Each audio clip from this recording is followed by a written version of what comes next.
مع اللجنة القانونية للأولمبي البيجي المتمثلة في السادة المحامين اللي كانوا موجودين. قدمنا الدفعات متاعنا، قدمنا شنو هو الدفعات اللي لازم نتركزوا عليها قدام مكتب الرابطة. بينا موقفنا، وضحنا وجهة النظر متاعنا. حاولنا باش نقنعوا مكتب الرابطة بالإجراءات اللي قامت بها جمعية الأولمبي البيجي، اللي نعتبروها إجراءات سليمة وإجراءات قانونية ما فيها حتى نقاش. يعطيهم الصحة مكتب الرابطة جديد، سمعونا، أعطونا الوقت الكافي.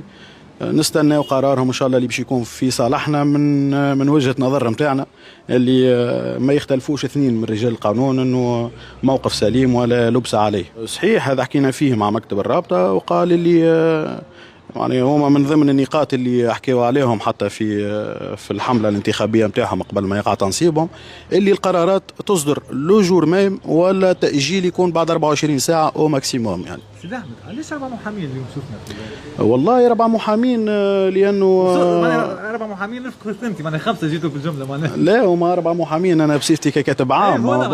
بالنسبه ل4 محامين كل حد وفكرته، كل حد والدفعه نتاعه، وكل حد وقناعته بالملف، ويعطيهم الصحه. يعني كان تعهدهم بالملف عن قناعه وليس من باب العمل كمهنه محاماه. هذا ملف ديفوندابل، مشاو فيه، يعطيهم الصحه وكانوا معنا، وان شاء الله مكتب الرابطه ينصفنا ان شاء الله. اليوم اذا القرار مش في صالحك اكيد فما درجه قضيه ثانيه، نتصور مش في خفوني الاولمبي البيجي.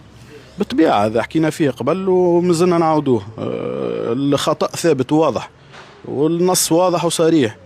واذا لا قدر الله فما قرار يعني مش اللي نستناو فيها احنا، اكيد باش نمشيو للهياكل التقاضي الكل من الاستئناف ونمشيو حتى للتاس يعني.